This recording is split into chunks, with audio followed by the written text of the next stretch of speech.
ब्रह्मा विष्णु महेश अजर अमर नहीं है। इनका भी आविर्भाव अर्थात जन्म तथा तिरोभाव अर्थात मृत्यु होती है। प्रमाण के लिए देखिए देवी भागवत महापुराण।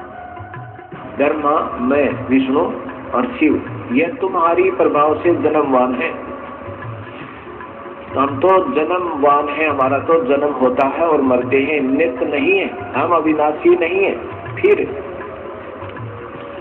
इंद्रादि दूसरे देवता नित्य किस प्रकार हो सकते हैं? कृपया अवश्य सुनिए जगत गुरु तत्वदर्शी संत रामपाल जी महाराज के अमृत वचन।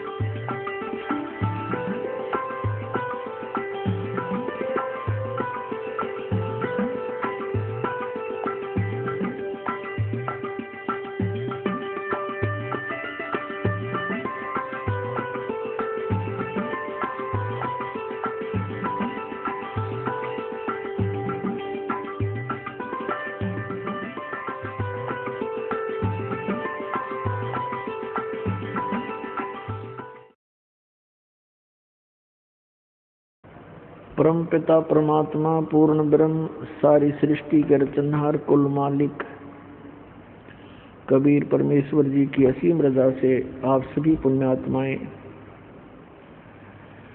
परमात्मा की महिमा सुनने के लिए उपस्थित हुए।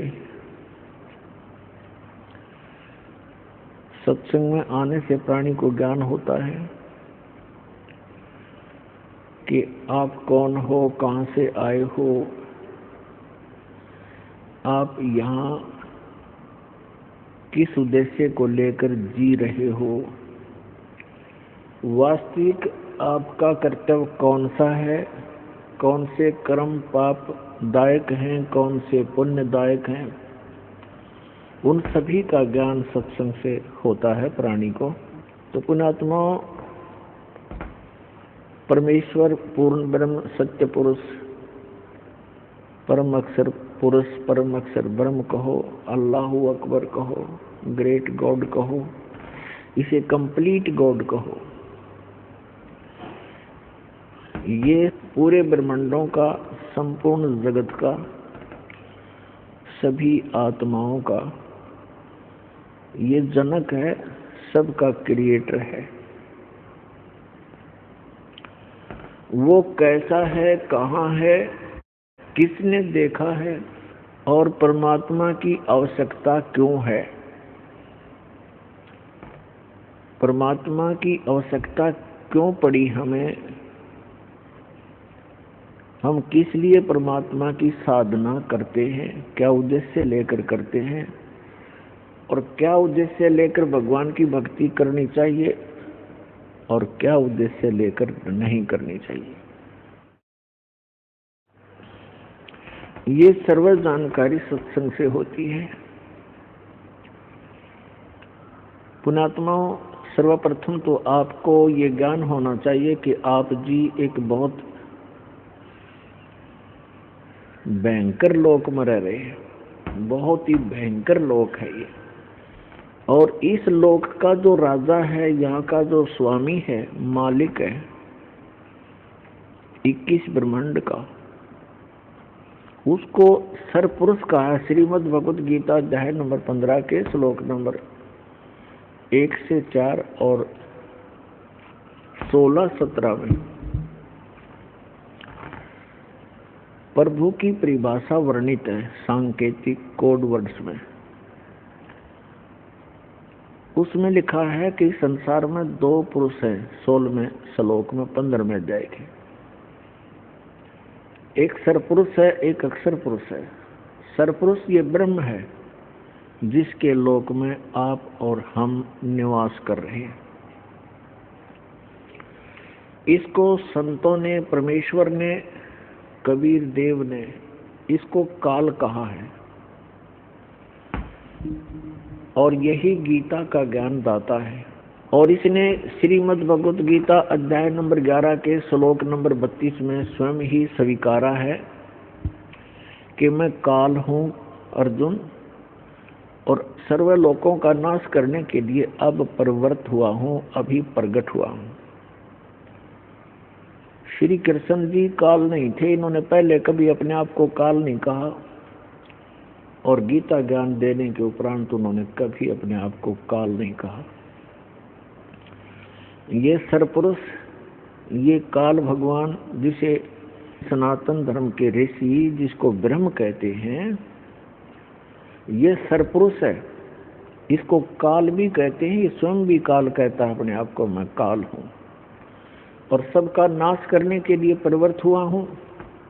श्री कृष्ण जी में प्रवेश करके ये श्रीमद् भगवत गीता का ज्ञान इसने बोला, जिसमें अधिकतर ज्ञान वेदों वाला ही है। हम सरपुरुष के लोक में रह रहे हैं।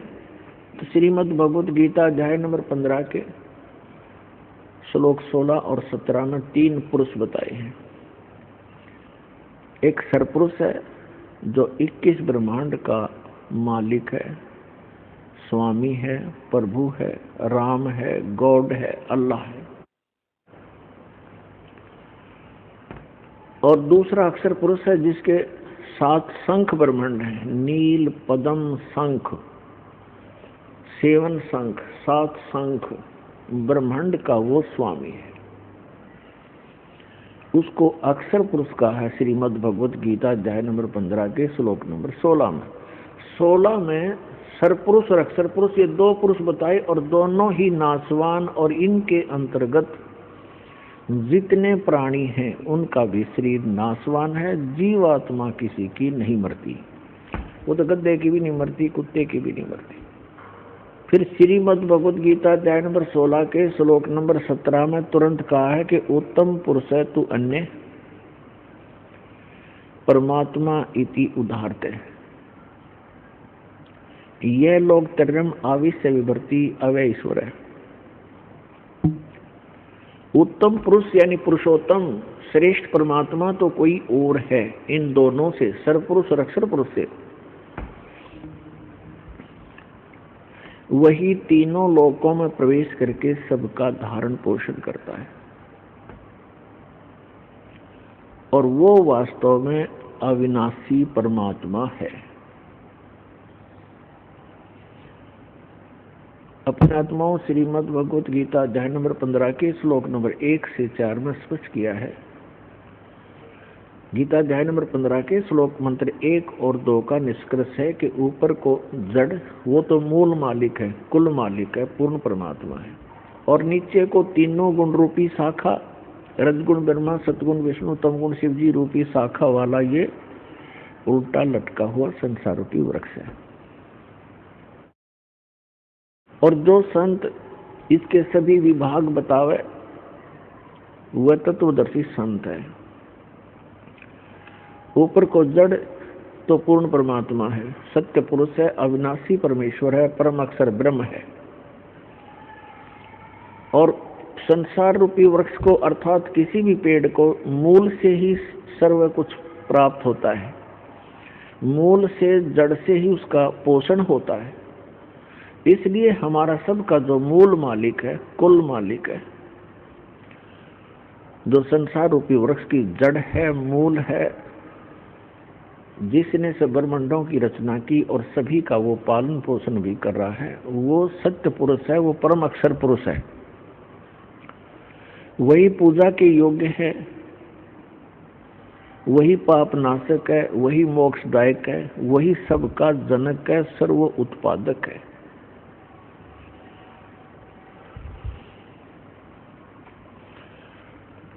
तो श्रीमद् भगवत गीता अध्याय नंबर 15 के श्लोक नंबर 1 में कहा है कि जो इसके विभाग बता देगा, भिन्न भिन्न इन भगवानों की सतिथि बता देगा, वो तत्वदर्शी संत है। तो परमेश्वर स्वयं आते हैं वो तत्व ज्ञान बताने के लिए। अब वो परमेश्वर 600 वर्ष पहले आए थे बनारस के अंदर, भारतवर्ष की काशी नगर में। और वहां पर 120 वर्ष रहे थे, सह शरीर आए थे, सह शरीर वो चले गए थे। 120 वर्ष एक जनसाधारण की लीला की उन्होंने, हमारे लिए एक निर्देश दिया, एक एग्जाम्पल कोड किया, उदाहरण पेश करके चले गए कि यदि आप जी ने मोक्ष प्राप्ति करनी है तो इस घटिया लोक की किसी अधिक वस्तु की इच्छा मत करना, ये आपके गले की झाड़ बन जाएगी। घनी संपत्ति और ज्यादा कार कोठी ये आपको यही घसीटे रखेगी, सतलोक जाने नहीं देंगी।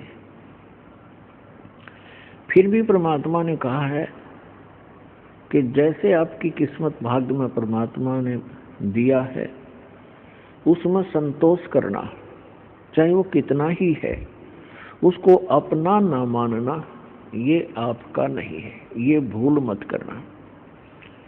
परमेश्वर ने बताया है कि काया तेरी है नहीं, ये माया कहां से हो, शरण कमल में ध्यान रखो, इन दोनों को खो। ना तो ये संपत्ति तेरी है, ना ये काया तेरी है। जब काया ही नहीं तेरी तो संपत्ति को कैसे तू अपनी मान बैठा। बोली आत्मा, ये कोई नशा है तेरे अज्ञानता का। अब ये अज्ञानता का नशा हटाने के लिए एंटीबायोटिक ये औषधि सत्संग रूपी तत्व ज्ञान आपको डोज पर डोज दी जा रही है। एक दिन आपकी ऐसी भूल मिटेगी, आप बहुत ज्यादा आश्चर्य मनाओगे इस बात का कि देख कितने मूर्ख बनकर हम एक रोटी के लिए और नकली लोक लाज को मेंटेन करने के लिए हम कैसे मूर्ख बनकर भगवान से दूर बने हुए थे। परमात्मा का वो ज्ञान आपका आधार बनेगा। तो इस लोक में वो परमात्मा आते हैं, तत्व ज्ञान प्रचार करते हैं। वो उन्होंने बताया है कि अक्षर पुरुष एक पेड़ है, निरंजन वाकीदार, सरपुरुष वाकीदार और तीनों देवा शाखा है, ये पात रूप संसार। एक ही सेंटेंस में परमात्मा ने, एक अमृतवाणी में, एक वाक्य में, एक दोहे में श्रीमद् भगवत गीता अध्याय नंबर 15 का पूरा सरलार्थ कर दिया, पूरा उसमें कंसंट्रेट करके भर दिया। न सोच लो, बुद्धिमान व्यक्ति को संकेत होते हैं, जैसे रावण मांगन गया चून, अर्थात लंक वही बिरोन।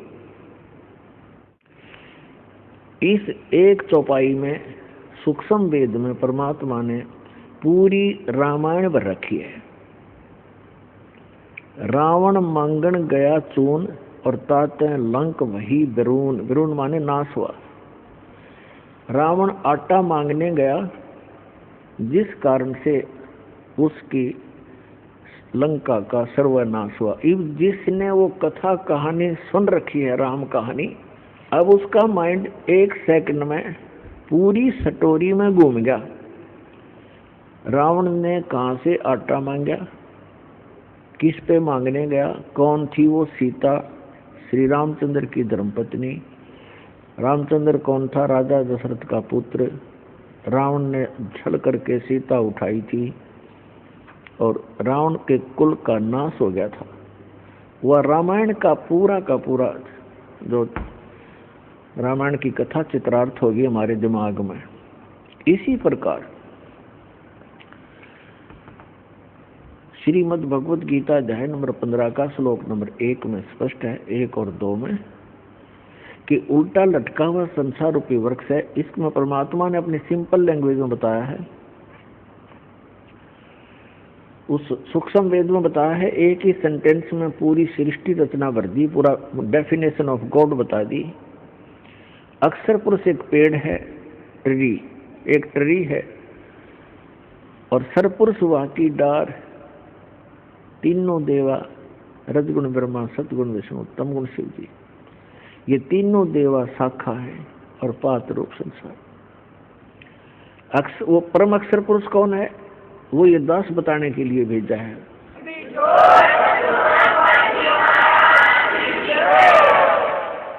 वही है जिसने अपनी द्वारा रची हुई सृष्टि को ठीक ठीक बताया। वो परम अक्षर ब्रह्म है। श्रीमद् भगवत गीता अध्याय नंबर 15 के श्लोक नंबर 1 से 4 का निष्कर्ष है कि अर्जुन, जब तत्वदर्शी संत तुझे मिल जाए उसकी पहचान ये है कि वो इस संसार रूपी वृक्ष के सभी विभाग बताओगा। उसके पश्चात परमेश्वर के उस परम पद की खोज करनी चाहिए जहां जाने के बाद साधक फिर लौटकर कभी जन्म मृत्यु में नहीं आते। और जिस परमेश्वर ने सारे ब्रह्मांडों की रचना की उसी की भक्ति करनी चाहिए, और की नहीं। श्रीमद् भगवत गीता अध्याय नंबर 8 के श्लोक नंबर 1 में अर्जुन ने पूछा, आप जी ने गीता अध्याय नंबर 7 के श्लोक 29 में जिस तत्ब्रह्म की जानकारी दी है कि उस तत्ब्रह्म से परिचित, सारे अध्यात्म ज्ञान से परिचित और सभी कर्मों से परिचित प्राणी केवल जरा और मरण से छूटने का ही प्रयत्न करता है। तो वो किम तत्ब्रह्म, ऐसा वो तत्ब्रह्म क्या है जिसको जानकर संसार प्राणी साधक इस संसार की किसी वस्तु की इच्छा नहीं रखता। गीता ज्ञानदाता ने 8वें अध्याय के 3रे मंत्र में उसका उत्तर दिया है कि वो परम अक्षर ब्रह्म है, गीता ज्ञानदाता से अन्य है। तो वो परम अक्षर ब्रह्म ही हमारा सबका जनक है, वही हमारा पिता है, वही हमारी माता है, वही हमारा मित्र है, वही हमारा भाई है, वही हमारा मूल धन है। तुमेव माता च पिता तुमेव बंधु च सखा तुमेव विद्या च द्रविणम तुमेव सर्व मम देव देव। ये वो परमात्मा है जिसके अंदर ये सर्व गुण हैं, जिनका हम रह कर व्याख्यान सुना और सुनाया करते थे। अभी तक हमें परमात्मा की परिभाषा का ABC का भी ज्ञान नहीं था। अब आपको A से लेकर Z तक ज्ञान हो गया इस तत्व ज्ञान को सुनने से, क्योंकि ये ज्ञान परमात्मा ही बताता है और परमात्मा के बताए कोड वर्ड को, सांकेतिक शब्दों को परमात्मा का कृपा पात्र ही समझ सकता है। 5500 वर्ष हो गए श्रीमद् भगवत गीता, पवित्र श्रीमद् भगवत गीता, पवित्र चारों वेद, पवित्र पुराण आदि सदग्रंथों को रचे हुए श्री वेद व्यास जी द्वारा रचे गए थे। आज तक ना तो Ved Vyas writer of the सदग्रंथ वो समझ सका और ना ही आज तक के विश्व का कोई धर्मगुरु इन पवित्र सदग्रंथों के कोड सांकेतिक शब्दों को ना समझ सका। इस दास पर रजा करी परमेश्वर कबीर जी ने आप अपनी पुण्य आत्माओं के लिए ऐसे समय में जिस समय आप शिक्षित हो, सदग्रंथ हमारे जीवित हैं, अन्यथा ये 50-100 वर्ष के बाद ये सदग्रंथ आपके हाथों से निकल जाते, फिर हमारे पास क्या आ जाते? हनुमान चालीसा, गणेश जी की आरती, भगवान शिव की आरती, जय गणेश देवा माता थारी पार्वती, हम इसमें लगे रहते हैं। तो पुण्यात्माओं, आज का जो सत्संग है, जो समागम है, वैसे तो सत्संग कोई भी किसी दिन का भी हो अमृत होता है, आत्मा के लिए एक विशेष आहार होता है और असंख्य जन्मों के पुण्यकर्मी प्राणी हो आप, जो आप जी को ऐसे समय में मानव शरीर प्राप्त है, स्त्री या पुरुष का, जिनको सतलोक आश्रम बरवाला जिला हिसार हरियाणा के अंदर आने का और उपदेश प्राप्त करने का सौभाग्य प्राप्त हुआ।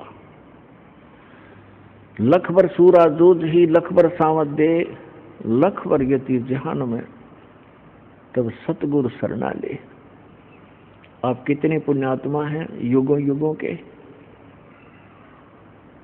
लाल की कीमत को जौहरी बता सकता है, लाल को अपनी कीमत का ज्ञान नहीं होता।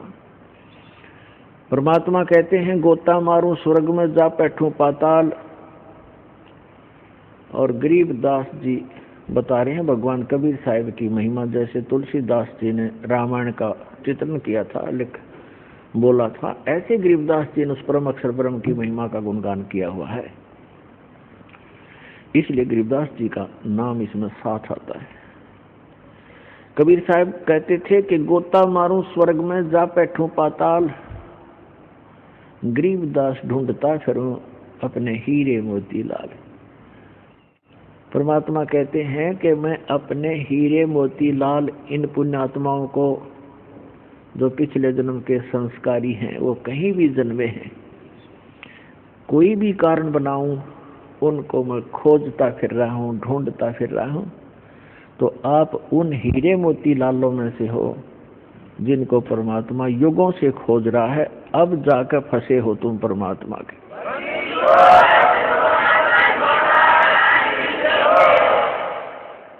नहीं तो आप उस काल कसाई के फंसे थे, आज परमात्मा की जकड़ में आए हो पुण्यात्माओं।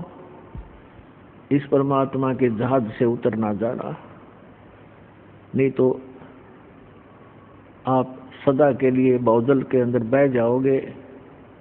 असंख्य जन्मों में जाकर के फिर आपका ये दाव लगेगा। इस ऐसे समय में आपका मानव शरीर है। वैसे तो इस ज्ञान से बुद्धिमान मानव है, आज कोई अनजान नहीं है, बहुत बुद्धिमान मानव है। इस ज्ञान से शीघ्र ही आपको समझ में आ जाएगा ये क्या राज है, क्यों जन्मते हैं, क्यों मरते हैं। आज हम सब कुछ मान रहे हैं, पुत्र पुत्री है, संपत्ति संतान है, एक सेकंड में या तो संतान की मृत्यु हो जाती है या स्वयं ही संसार छोड़कर चला जाता है। व्हाट इज दिस, ये क्या है? तो ये समझ में आओगा थोड़े दिन में आपको ये इतना गंदा लोग दिखाई देगा, आपको अंदर से हेट हो जाएगी इसकी। जब तक यहाँ के अंदर से हेट नहीं होगी, अंदर से हेट का मतलब ये नहीं कि किसी से नफरत बनेगी, लेकिन इस जन्म मरण के जो कोल्लू में आप पड़े हुए हो, गिरे हुए हो रहट के अंदर, इससे नफरत हो जाएगी। ये क्या जीवन है?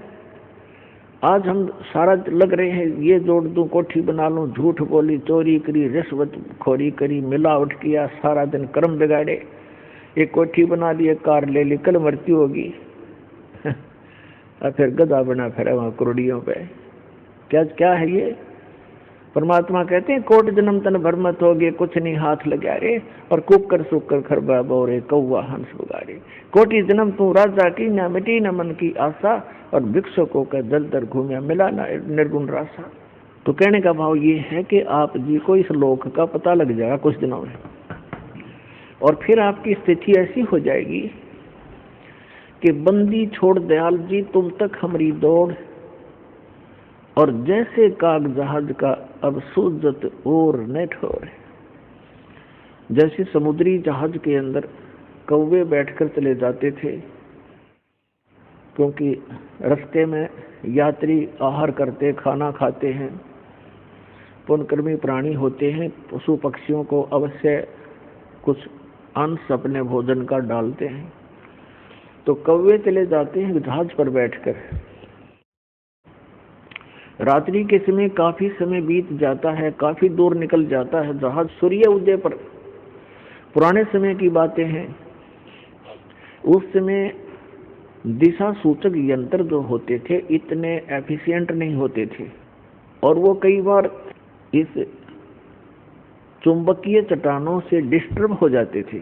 समुद्र के अंदर चुंबकीय चट्टान होती है, उनसे डिस्टर्ब हो जाते थे, और जो जहाज के चालक होते थे वो अपनी दिशा और दिशा सूचक को चेक करने के लिए, उसकी जांच करने के लिए जहाज पर बैठे हुए कौवे को पत्थर मार मार कर उड़ने को विवश कर देते थे। और कौवे के अंदर एक विशेषता दी है परमात्मा ने कि वो भूलता नहीं रात्रि में भी तू कौन सी दिशा से चला था, पूर्व से चला था या पश्चिम से चला था या दक्षिण से चला था या उत्तर से चला था, तो वो तुरंत उसी दिशा को उड़कर चलता है, सीधा स्ट्रेट। उससे चालक तो अपनी दिशा की जांच कर लेता है कि हम सही दिशा में चल रहे हैं या नहीं, हमारा इंस्ट्रूमेंट ठीक काम कर रहा है कि नहीं।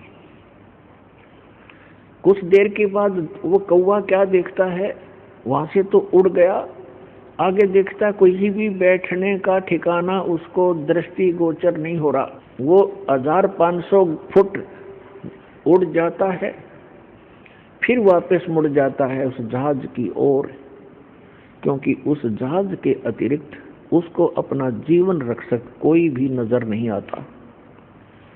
जहां भी देखता है वही डूबने का स्थान है, मृत्यु हो जाने का डर है। एक जहाज ही सुरक्षित स्थान उसको मिलता है। तो पुण्यात्माओं, परमात्मा ने एक संकेत दिया है कि एक दिन आपको कबीर भगवान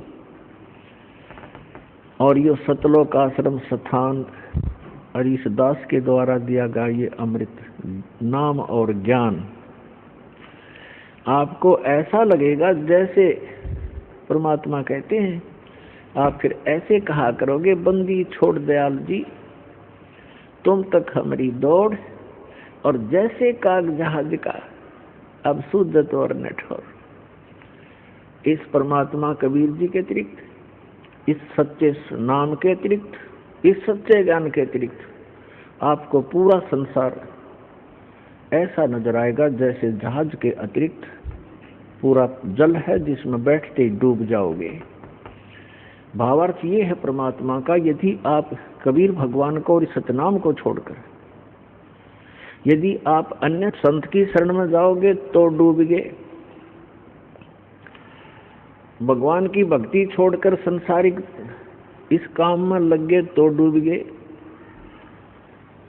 तो इससे पार होने के लिए ये राम नाम का जहाज आपने छोड़ना नहीं पड़े, छोड़ना नहीं है।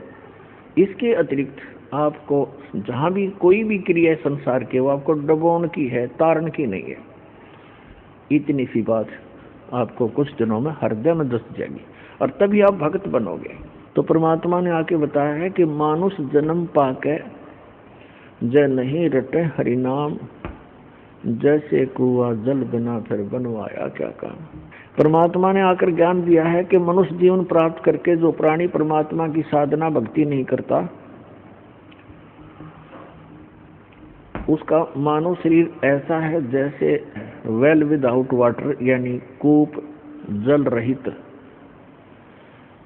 कितना ही सुंदर कुआ हो, कूप हो, और कितनी उसके ऊपर चित्रकारी कर रखी हो, उसमें जल नहीं है तो वो नाम भले कुआ है पर गुण कुएं के नहीं है। ठीक इसी प्रकार जो साधना भक्ति नहीं करते प्राणी मनुष्य जीवन पा करके, उनका नाम मनुष्य अवश्य है पर गुण मनुष्य के नहीं हो सकते। फिर दूसरी बात यह है कि जो साधना करते हैं एक पूर्ण परमात्मा की भक्ति इष्ट रूप में ना करके किसी अन्य देव को इष्ट बनाकर आन उपासना करते हैं, वो साधना करते करते भी फेल हैं, उनकी साधना भी व्यर्थ है। तो पुण्यात्मा, आज का वो शुभ दिन है, इस दास के जीव का उद्धार हुआ था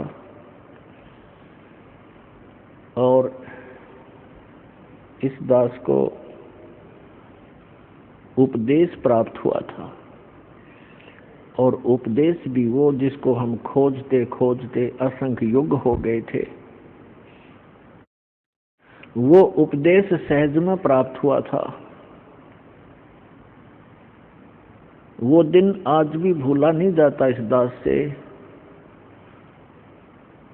यदि हम अंग्रेजी महीनों में गिने तो 17 फरवरी सन 1988 का वो शुभ दिन, और वैसे फाल्गुन अमावस्या थी जो आज फाल्गुन अमावस्या है, ये शुभ दिन। और इस समागम के अंदर एक दो विशेषताएं हैं। एक तो दास का आध्यात्मिक जन्म हुआ। परमात्मा की वाणी में लिखा है कि जिस दिन सतगुरु भेंटिया सो दिन लेख जान, बाकी जन्म गंवा दिया व्यर्थ गया बिना गुरु के नाम। जब तक आपको उपदेश नहीं मिलता मनुष्य शरीरधारी प्राणी को, तब तक आपका जीवन मनुष्य का नहीं है। अन्य पशु पक्षियों जैसी ही हम क्रियाएं कर रहे होते हैं, वो मनुष्य जीवन नहीं है। जिस दिन से आपको गुरु प्राप्त होता है, सच्चा गुरु, सतगुरु और सत साधना, उस दिन आपकी आत्मा का जन्म समझ लो, पुनर्जन्म, आपका मानव का जन्म स्टार्ट होता है। जिस दिन सतगुरु भेंटिया सो दिन लेखे जान, और बाकी में व्यर्थ गया गंवा दिया बिना गुरु के ज्ञान। तो दास को ये उपदेश प्राप्त हुआ, ये वो शुभ दिन है। और दूसरा इस समागम का महत्व है कि अमावस्या के तुरंत बाद जो एकम आती है, प्रथमा,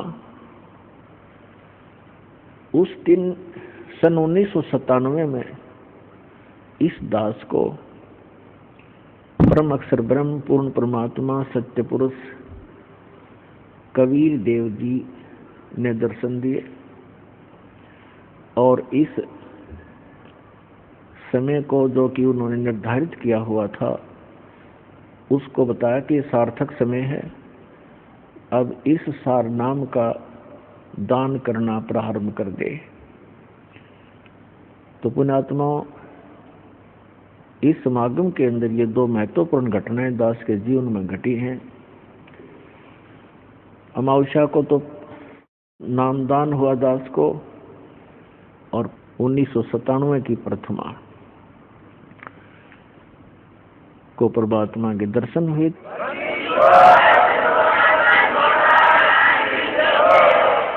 इस सतनाम को और सारनाम को गुप्त रखना था, और इतना इम्पोर्टेंट मंत्र है ये, इसको अभी तक डिस्क्लोज नहीं करना था। दास का भी दिल धड़क रहा था कि कहीं मैं गलत समय पर इसको सार्वजनिक ना कर दूं। सन 1994 में दास को नाम दान करने का आदेश मिला था पूज्य गुरुदेव से। तो 1997 तक दास ने कुछ एक को ये सार नाम दिया था, नहीं तो नहीं दिया था। मुझे हिचका हुआ देखकर परमात्मा को आना पड़ा, क्योंकि वो आपके लिए भटक रहे हैं। हम तो जीव हैं, जीव तो जीव जितनी सोच ही रखता है। तो पुण्यात्माओं, आज तक परमात्मा ने सतनाम और सारनाम की कितने छींट भी नहीं लगने दी किसी व्यक्ति को, इसकी भाप भी नहीं आने दी किसी तक। आदरणीय नानक साहिब जी को सतनाम प्राप्त हुआ था, लेकिन उनको सख्त हिदायत दे दी थी कि अभी डिस्क्लोज मत करना, नहीं तो मेरा सारा मिशन खराब हो जाएगा, परमात्मा कबीर जी ने कहा था। ऐसे आदरणीय धर्मदास साहिब जी को परमात्मा मिले थे, सचखंड सतलोक लेकर गए थे, फिर उनको सतनाम और सारनाम प्रदान कर दिया था, प्रथम मंत्र भी दिया था। उनसे भी प्रतिज्ञा करा ली थी कि धर्मदास मेरी लाख दुहाई, ये मूल ज्ञान की तबार ना जाए। फिर कहा कि धर्मदास मेरी लाख दुहाई, ये सार शब्द कहीं बाहर ना जाए। ये मूल ज्ञान और सार शब्द बार जो पढ़ी, ये बिचली पीढ़ी हंस नहीं तरही। आप उस बिचली पीढ़ी में जन्मे हो जिसके लिए परमात्मा इस भक्ति को संभाल के रखे हुए था, और आपके लिए पिटारा खोल दिया, खजाना खोल दिया परमात्मा ने।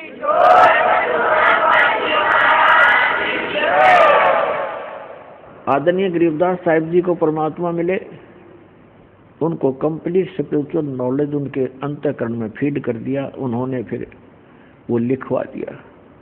लेकिन गरीबदास साहिब जी ने किसी को भी ये मंत्र नहीं दिए सतनाम और सारनाम, केवल एक संत को दिए थे। उसको ऐसी प्रतिज्ञा कराते रहे कि आगे किसी को बताना नहीं, आप जाप करो।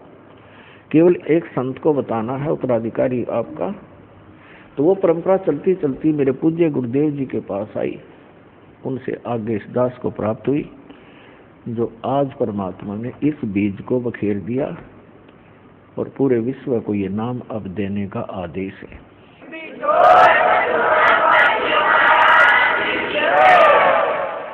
तो पुण्यात्मा भक्ति करने के लिए, परमात्मा पाने के लिए, आत्म कल्याण कराने के लिए सबसे प्रथम हमारा गुरु होना चाहिए। परमात्मा कहते हैं गुरु बिन माला फेरते, गुरु बिन देते दान, गुरु बिन दोनों निष्फल हैं, चाहे पूछो वेद पुराण। पूर्ण संत के बिना, सतगुरु के बिना यदि आप जी नाम जाप भी करते हैं और कोई दान धर्म भी करते हैं, वो आपका व्यर्थ है। फिर उदाहरण देते हैं कि राम कृष्ण से कौन बड़ो, उन्हों भी गुरु कीन, और 3 लोग के वे धनी, गुरु आगे अधीन। परमात्मा हमें याद दिलाते हैं कि गुरु के बिना यदि कोई साधना करता है वो व्यर्थ है, दान धर्म करता है वो भी व्यर्थ है। फिर उदाहरण देते हैं कि कोई अपने आप में ये समझे कि गुरु की शरण में जाना आवश्यक नहीं है, तो आप जी यानी विशेषकर सनातनी लोग, हिंदू धर्म के व्यक्ति श्री राम और श्री कृष्ण जी को सुप्रीम पावर मानते थे। तो परमात्मा ने उन्हीं का उदाहरण देकर बताया है कि राम कृष्ण से कौन बड़ो, उन्हों भी गुरु कीन, और 3 लोग के वे धनी, गुरु आगे अधीन। श्री राम और श्री कृष्ण जी ने भी गुरु धारण किए, तो आप अपनी सतीथि से परिचित हो जाना कि आपका कैसे गुजारा होगा, आपका निर्वाह कैसे होगा बिना गुरु बनाए और भक्ति किए। उन्होंने भक्ति की, उन्होंने गुरु भी बनाए, तो आप जी जिनको भगवान मान रहे हो। तो पुण्यात्माओं, बुद्धिमान को संकेत पर्याप्त होता है। परमेश्वर कबीर जी ने कहा था कि 3 लोक सब राम जपत है, जान मुक्ति को धाम, और वशिष्ठ मुनि ने श्री राम को दिया ओम नाम। क्या बताते हैं कि आप जी तो श्री रामचंद्र जी पुत्र दशरथ जी को एक भगवान मानकर उसकी पूजा करते हो, और कहते हैं 3 लोक सब राम जपत हैं, रामचंद्र, श्री राम, सीताराम, और जान मुक्ति को धाम।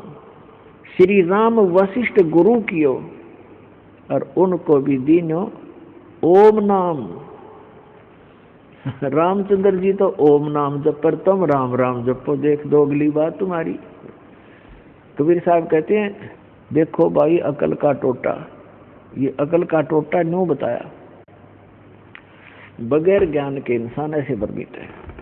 फिर बताते हैं अपनी महिमा आप ही सुनाते हैं, दूसरा कोई है नहीं जिसके ऊपर परमात्मा उस एग्जाम्पल कोड करें। आप आरती आप साजे, आप किंगर, आप बाजे, आप ताल झान झनकारा, आप नचे आप देखन हारा, कहे कबीर ऐसी आरती गाऊं, आप मध्य आप सुनाऊं। तो क्या बताते हैं कबीर साहब, कहते हैं कि सतगुरु के उपदेश का लाया एक विचार, जय सतगुरु मिलते नहीं तो जाते नरक द्वार। नरक द्वार में दूत सब करते खेचातान, उनसे कभू न छूटता फिर फिरता चारों खान। 4 खानी में भरमता कभू न लगता पार, सो फेरा सब मिट गया मेरे सतगुरु के उपकार। 7 समुद्र की मसी करूं, लेखनी करूं बन राय, धरती का कागज करूं, गुरु गुण लिख्यो न जाए।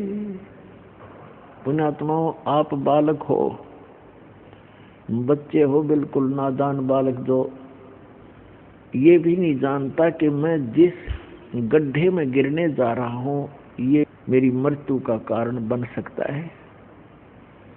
आप ये भी नहीं जानते कि जिस सर्प को मैं पकड़ने जा रहा हूँ ये आपको डस लेगा और आपकी जान का घातक, जीवन का घातक बन जाएगा। आप इतने अबोध हैं, आप ये नहीं जानते हो कि जो बिजली का तार नीचे टूट कर गिरा हुआ है, स्पार्किंग कर रहा है, लूज हो रहा है,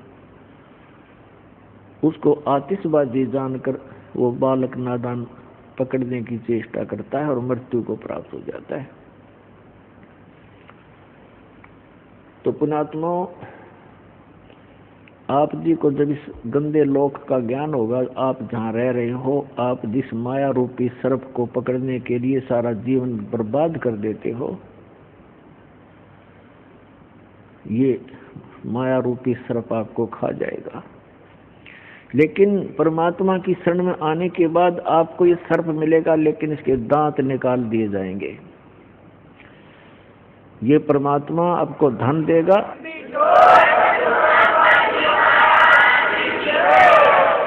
आपको 1 नंबर से धन देगा, क्योंकि फिर ये आपको डसेगा नहीं। 2 नंबर से कमाया हुआ धन आपके लिए सर्प बन जाता है, और 1 नंबर से कमाया हुआ और दान धर्म के द्वारा प्रतिफल से प्राप्त किया हुआ धन, उस माया के फिर दांत निकाल दिए जाते हैं, वो डसती नहीं। तो आपको ऐसे तरीके से धनी बनाया जाएगा, फिर इस माया से परिचित कराया जाएगा कि सर्व सोने की लंका थी वह रावण से रणधीरम, एक पलक में राज विराजी जम के पड़े जंजीरम।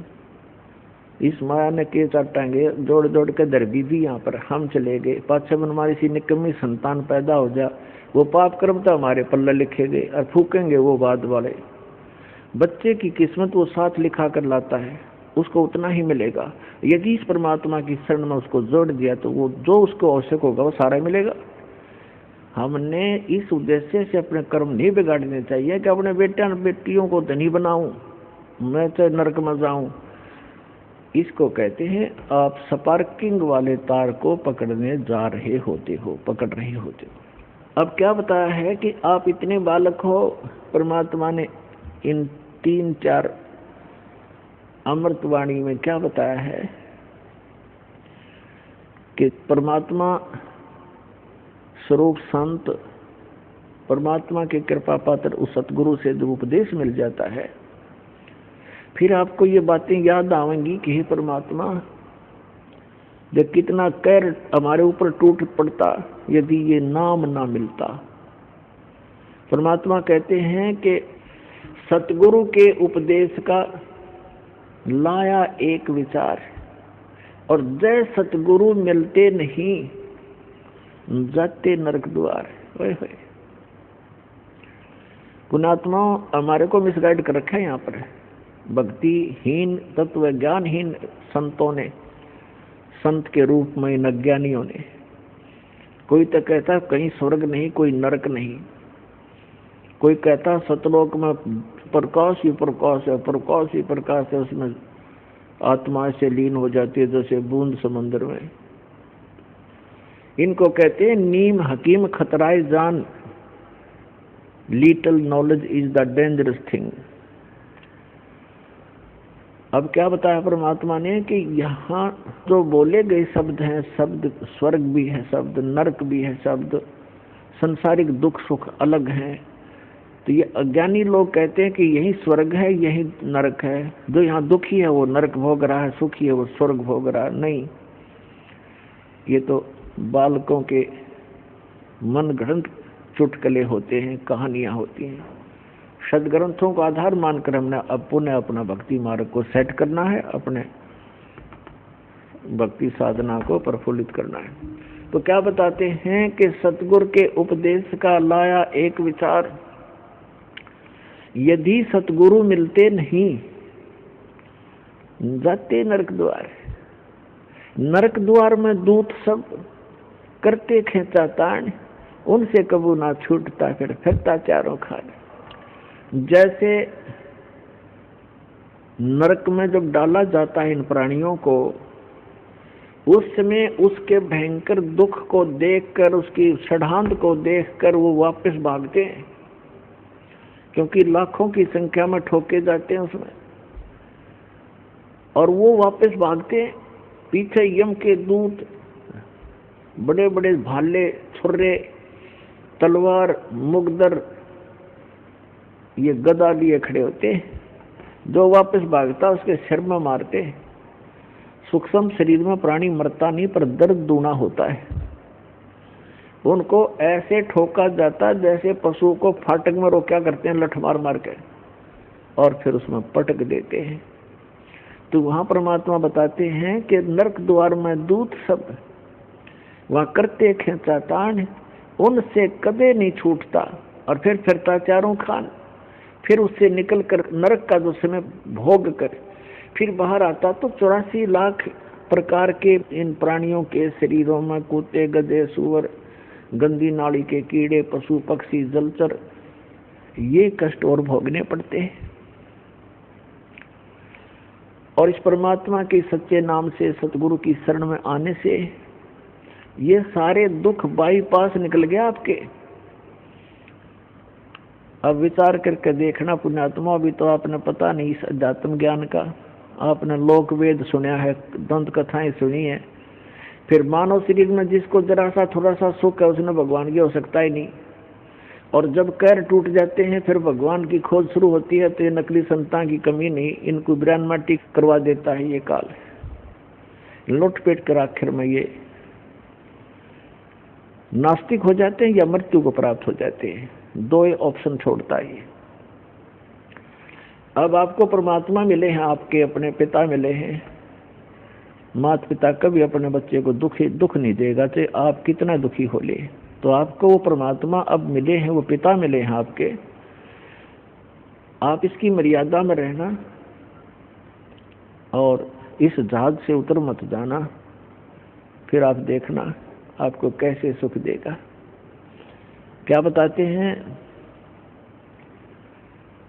कि मानत नामन मोरा साधो, मानत नामन मोरा रे, बार बार मैं ये समझाऊं जग में जीवन थोड़ा रे। फिर क्या बताते हैं, कहते हैं शरण पड़े को गुरु संभाले, शरण पड़े को गुरु संभाले, जान के बालक भोला रे। कहे कबीर तुम चरण चित राखो, ज्यों सुई में डोरा रे। अब देखो परमात्मा कहते हैं कि आपको भगवान यानी दास को तो निमित्त बना रखा है, सारा का सारा कार्य वो कबीर भगवान कर रहे हैं, आपका पिताजी।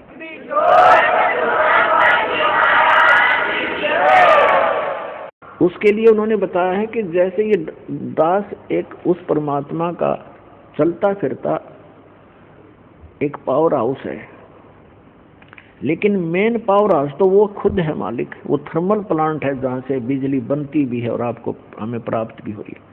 इससे आपको आगे कनेक्शन मिल गए।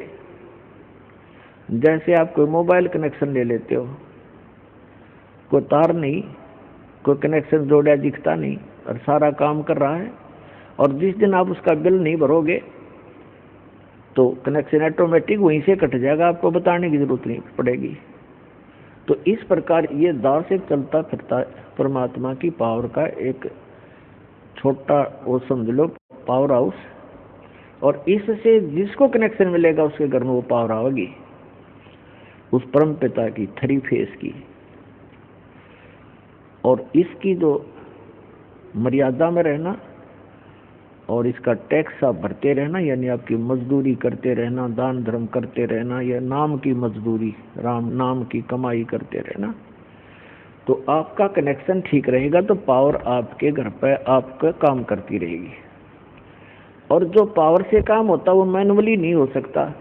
जैसे पशुओं का चारा काटा करते हाथ से, ऐसे मशीन थी, अब भी है गांव में गरीबों के पास, तो वो हाथ वाला काम तो मैनुअल जितना ही होता है। जब उसमें लगा दी मोटर और पावर का कनेक्शन मिल गया, कट कट कट कट 1 घंटे में ढेर लगा देती है। आटा पीसा करते हाथ से, वो मैनुअल 2 घंटा में जाकर 2 किलो पीसा करता, अरे 2 घंटे में ठोक दे इसलिए 10 क्विंटल आटे को और हाथ नहीं लगाना, कोई प्रयत्न नहीं, मेहनत नहीं। तो परमात्मा की पावर से जो आपके संसारी कार्य होंगे ऐसे अनोखे से होंगे। आपको अभी तक पावर का कनेक्शन नहीं मिला था, उन नकली पावर हाउसों से तुम कनेक्शन लिए बैठे थे, जो कीकर के लटकर तार बांध रहे थे अपने, और कहे थे पावर हाउस जितने भी संत और महंत और ये आचार्य और शंकराचार्य। तो सौभाग्य आपका कि आपको उस पावर का कनेक्शन मिल गया। फिर इस पावर के काम देखियो आप,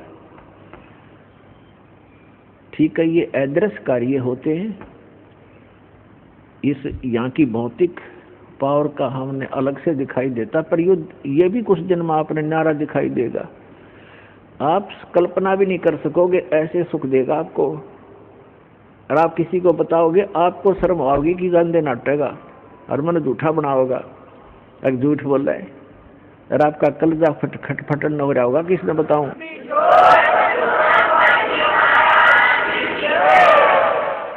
तो प्रसंग चल रहा है कि सतगुरु के उपदेश का लाया एक विचार, जय सतगुरु मिलते नहीं हम जाते नरक द्वार। नरक द्वार में दूत सब ये करते खेचा तान, उनसे कदे ना छूटता फिर फिरता चार खानी में भरमता। 84 लाख योनियों में गधे कुत्ते सुअर की योनि भोगता, और कभू न लगता पार, 100 फेरा सब मिट गया मेरे सतगुरु के उपकार। होय होय, यानी उस गुरुदेव जी के उपकार से ये सारा मेरा झंझट समाप्त हो गया। पुणात्माओं देखो, उद्देश्य रखना अपने यहाँ से पीछा छुटवाने का। ऐसा ज्ञान बता दिया जाएगा, आपको आत्मा से ग्लानि हो जाएगी पुनर्जन्म की, और जब तक आत्मा में हेट नहीं होगी इस पुनर्जन्म की, तो आपका कभी ना कभी पैर फिसल जाएगा। ठीक है, यदि आप पार नहीं हुए तो आपके पास इतना भक्ति धन हो जाएगा कि आपका हजारों युगों तक तो ये काल आपके पंजे धरती पर नहीं टेकने देगा, और इस पृथ्वी पर बिना मोक्ष नहीं हो सकता। ऊपर तो इसका जबरदस्त भयंकर जाल है, वहां आपके पुण्यों का नाश करवाता है। वह देवता बना के, इंद्र बना करके, वहां बड़े बड़े आपको होटल बना रखे, नाचना गाना सारा दिन, काम में कोई नहीं, अपनी पूंजी आपकी नाश होती है। वहां ऐसे ऐसे जुगाड़ जोड़ रखे, और आपके ही कमाई से अपना यो धंधा चला रहा है, ये 21 ब्रह्मांड चला रहा है। आपके पुण्यों का 10%, किसी रेस्टोरेंट में इसने 15% और किसी में 25% की कटौती यानी कमीशन रखा है। उस कमीशन से ये काम चला रहा है। ये तो भिखारी है उस भगवान के आगे, जिसको तुम भगवान मानकर पूज रहे थे ब्रह्म तक। तो पुण्यात्मा यहाँ परमात्मा बताते हैं कि सतगुरु की शरण में आने से आपके ये सभी संकट दूर होंगे, जन्म और मृत्यु का रोग नाश होगा। इसमें प्रथम तो आपको बताया कि गुरु होना चाहिए, और गुरु भी सच्चा हो, सतगुरु हो। तो सतगुरु की जो पहचान आपको बता दी गई है, और जब तक सतगुरु नहीं मिलेगा आपका मोक्ष नहीं हो सकता है। उसके बाद फिर दूसरा आता है कि नम्रता हो। सत्संग में जब प्राणी आवे तो केवल ये उद्देश्य रखे। कैसे? परमात्मा कहते हैं, संत मिलन को चालियो तज माया अभिमान, जो जो कदम आगे रखे वो हे यज्ञ समान। संत मिलन को चालियो तज माया अभिमान, और जो जो कदम आगे को रखे सो सो यज्ञ समान। अब जैसे आप यहाँ आते हो, आप चाहे कितने धनी हो, कितने आप उच्च पोस्ट प्राप्त हो, चाहे यहाँ का प्रधानमंत्री हो, चाहे पूरी पृथ्वी का राजा हो, परमात्मा के मिलने के लिए जब चले, यानी सतलोक आश्रम बरवाला की तरफ जब चले, कहते संत मिलन को चालियो तज माया अभिमान। और जो जो कदम आगे को रखोगे फिर माया अभिमान से लैस होकर के, रहित होकर के, एक आत्म रूप में, एक दास रूप में आप इधर को प्रस्थान करोगे। आपके एक कदम के रखने की कितनी वैल्यू बताई है, कितना पुण्य होगा आपको। एक अश्वमेध यज्ञ के तुल्य आपको एक कदम का पुण्य होगा। चाहे आप गाड़ी में आते हो, चाहे अपने किसी मोटरसाइकिल कार में आते हो, चाहे बसों से आते हो, ये सारे कदम हैं। जैसे किलोमीटर होते हैं तो संतों ने इसको कदमों में मापा है कि वहां से यहां तक जितने भी आपके कदम रखे गए, जितने कदम बने, कहते हैं उतने ही यज्ञों का पुण्य मिलेगा यदि आप इस भाव से सत्संग के अंदर आओगे। जैसे रोगी होता है, रोगी को ये पता लग जाता है कि दीर्घ रोग है और यहाँ के लोकल हॉस्पिटल के डॉक्टरों ने मना कर दिया है कि आप जाइए ऑल इंडिया इंस्टीट्यूट दिल्ली में। तो वहाँ जब ये डायरेक्शन मिलकर इंसान जाता है तो वहाँ चाहे प्रधानमंत्री हो और चाहे कोई फैक्ट्री मालिक हो, कितना उच्च पोस्ट प्राप्त व्यक्ति हो, उस समय उसको अपनी जान दिखाई देती है, अपनी पोस्ट पद दिखाई नहीं देता। डॉक्टर कहता है लेट जाइए, वो तुरंत लेट जाता है। डॉक्टर कहता है ये कपड़े निकाल दीजिए, तुरंत निकाल के रख देता है। उस समय उसके नखरे खत्म हो जाते हैं और तभी वो उपचार प्राप्त करता है।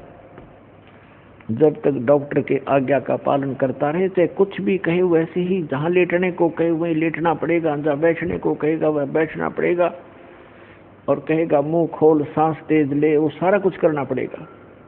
तो तभी वो अपना उपचार करवा पाएगा। तो ठीक इसी प्रकार जब आप सतलोक आश्रम बरवाला की तरफ आवे, संत मिलन को चालिए तज माया अभिमान, और जो जो कदम आगे रखे ओ हे यज्ञ समान, तो आपको इतना पुण्य मिलता है यहाँ आने का। आप क्योंकि संत है नहीं पृथ्वी पर कोई, संत मिलन को चालिए, संत की तरफ चलने मात्र से इतना लाभ है, फिर यहाँ के लाभ होगा वो तो गिनती नहीं हो सकती।